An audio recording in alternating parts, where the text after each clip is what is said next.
One of the other big differences of your company versus other fitness franchises is this digital component. So I'd Yes. love for you to talk about how this digital component benefits your franchisees that are opening studios in their local market. Oh gosh, it benefits them in so many ways. And again, I think this was progressive, and it certainly was something that we had to think a lot about just to make sure that it was on the side, on the advantage of the franchisee. That was very important. So Rachel and I have been really dedicated to building a science-backed, methodology. And so as part of that, we have expanded our digital reach globally. I mean, we've got tens of thousands of subscribers that love this method that can only consume us digitally because we do not have locations in those markets. And so as we started to open up locations, the conversation with our potential franchisee candidates is, all right, there's already a density of population of digital members. Those are going to in the territory that you're interested in. So Mhm. we talk through that, and we talk through those numbers. And we are going to help to convert those digital members to studio members, because the studio members can also have full access to the digital membership. So that's part of what they pay to the franchise owner, these members. It goes to the franchise owner, and then we just make our royalties. So everything just flips over to the franchise owner. And there's a couple of things that I think are really important there as we get like more sophisticated around the data. Our digital audience, when we survey them, more than 90% of our digital audience wants to work out in a studio.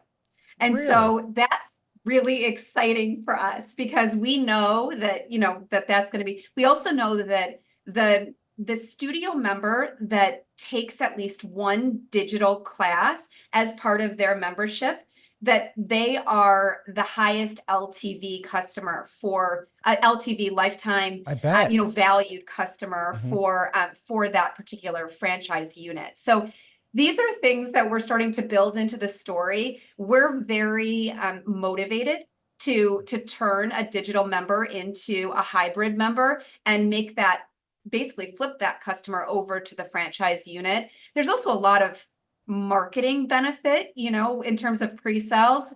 We know that there's already word of mouth, flag flyers, people that even if they're not going to become studio members, they're advocates for the brand Mhm. in those markets. This has been such a, it's such a piece of our story.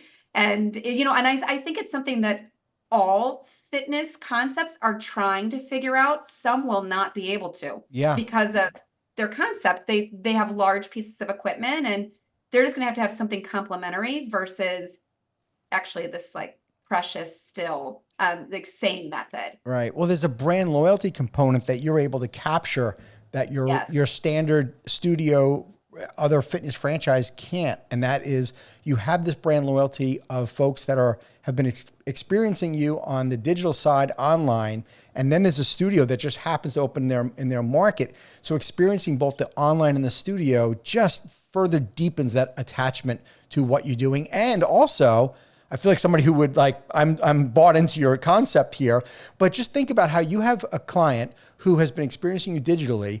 And why do some people not want to go into a studio? Because of fear. They don't know Yeah. what to expect. And in your case, they know exactly what to expect. So they have a level of confidence because they're I love going that. somewhere that they've already been experiencing online. They feel like already part of your community. They don't feel like they're going to some studio and people are going to look at them weird, or they don't know what they're doing. All those fears that people have when they walk into a gym, your client that's been experiencing you for years isn't going to feel that way. You're so right. No, I think that's a really, I can't believe that I have not sort of put that together prior to you mentioning that, but that's like absolutely the case. So it's an exciting business model for sure, and It it's here to is. stay. It is. Okay, so you also somehow caught the attention of a famous celebrity. So why don't you share who that celebrity is and how is she involved with with PVOLVE? I always want to pinch myself when I say this, when I tell this story. Jennifer Aniston, Jennifer Aniston. I mean, mic drop. I can't, again, a tad bit of luck here. But the thing is that it's really about the fact that the method works. It works. And we couldn't have attracted Jennifer Aniston without a method that fundamentally touched her life. She had been secret streaming under an alias for about a year. She had watched a girlfriend sort of transform in front of her, and she needed to know what she was doing. And so she had been doing that. She reached out to get some private training. We're like, there's no way it's Jennifer Aniston. Absolutely not. And it was. And so her team ended up DMing us. I was on a golf course late night with my family, and the founder was wherever she was on a Thursday night at 6 p.m. And we're like, there's no way this can't be happening. And we got on the phone, and really her management team had no idea who we were. They're like, we don't know who you are, but Jen is obsessed with this method. It has changed her entire relationship with fitness, because she had always been active. The woman is so unbelievably gorgeous and so strong, and she had been injured, and she didn't want to sit on the sidelines, and she wanted to feel good in her body but continue to exercise. And so she just absolutely loves this method. She works out 3 times a week with us and our trainer out in LA. But she joined the company officially in June of 2023. And really, she's using her platform to really help to educate that there is another way to move your body and that you should take note. And we've experienced a lot of growth ever since she joined. Wow, that's exciting. That's something to be super proud of, for sure. What a great story. Yeah, it's awesome. Well, okay, awesome. Not all franchisors get a celebrity endorsement like that. So I want to segue here to, we're talking about unique challenges or the uniqueness of PVOLVE. I'd like to segue into unique challenges. Well, it's great to be unique on the benefit side. What are some of the unique challenges that your franchisees have when it comes to operating the brand? Yeah, I would say that the biggest challenge that we've had is education. We're not a Barry's Bootcamp that has a really high brand awareness everywhere. We are telling you that you are going to get something different as a result from practicing this. And when you look at it, sometimes you would never expect that that's actually possible.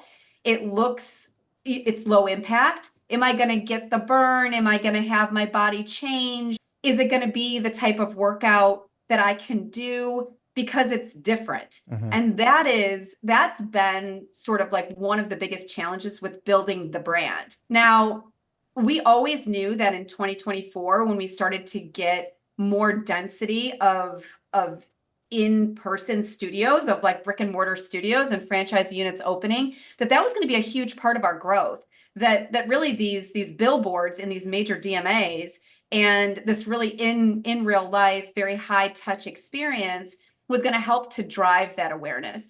But it just coincided with us also having a really amazing spokesperson that's been able to break through the clutter. So I would say that's been the biggest challenge, though we've got a lot of advantages at the moment. Sure. And certainly where, like when we talk about the inflection point of where the industry is at, everyone's talking about longevity, everyone's talking about health span, everyone's talking about movement that should support your future, women's health, that we've got to be aware of hormones. And so where the industry is at is helping with that too. So, but we're also, and I think this is really important, especially for the audience of your podcast, we're also still new. We're still an emerging concept. We only have 14 units, a total of 17 units open. And there are some learning lessons that we still learn with our franchise partners. And I think our early emerging franchise partners love that. They've got a real voice at the table. We listen to them because they're boots on the ground in these different markets. And I had a franchise owner come to me yesterday and she's like, I really love the changes. I'm like, yeah, you were a part of that change. You spoke up, you had a point of view, and we really listened to that. So it's not for everyone to get in on an early stage. There's a lot of advantages to it. If it's successful, there's a lot of advantages of it because we don't have a copycat down the street. It's not like we're yoga with like rap music. That's That's not what we are. We're totally different than what anybody else offers. And so part of that is that you could really have a market that doesn't have a lot of options, but you also have to educate as to why that consumer needs you. So I don't know if that answered the question. No, I'm glad you mentioned that. And it's really smart of you, Julie, also to bring this up, because other founders that are listening to this, might be thinking, well, I don't have the celebrity endorsement. How am I going to win? And really, if you really listen to everything you've talked about how you started, how you pivoted in the business, how you're truly different.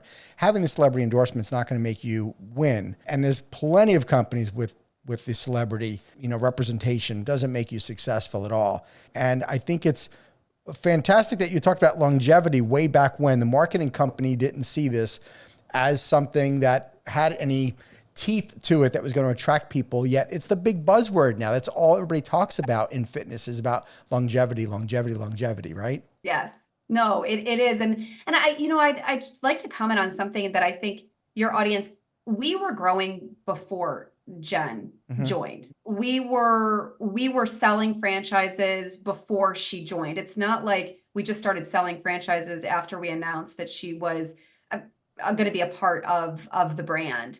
And the reason that we were able to attract her, but also the reason that we were able to sell franchises prior to her joining, is because the product works, because it is something like, and so that's actually the biggest advice that I would give to, an entrepreneur that's like kind of thinking of going down this path, because it's not easy, but just make sure that there is a market demand for what it is that you are building. But make sure it's quality. It's quality product that actually serves the need. And we've done a ton around that. We've been in multiple clinical studies. We've got a board of doctors. We weren't messing around with the fact that we were going to prove out that this method could do the things that we said it was going to do. And so I think that's a really important point, too, is that I think you've got to make sure that your product is needed and it works. Right, exactly. Thank you for tuning into the Emerging Franchise Brands podcast. For additional insights, guest applications, and to stay connected, visit us at efbpodcast.com. The Emerging Franchise Brands podcast is for entertainment purposes only, and the views expressed do not necessarily represent those of Emerging Franchise Brands, its host Frank Fiume, or Emerging Franchise Group, LLC. Any discussed franchise or investment opportunity requires thorough investigation, obtaining proper disclosure documents, and expert consultation before making any investment decisions. The podcast and its host do not offer professional advice or endorsements, and they hold no responsibility for actions, representations, accuracy, or consequential damages related to the podcast content.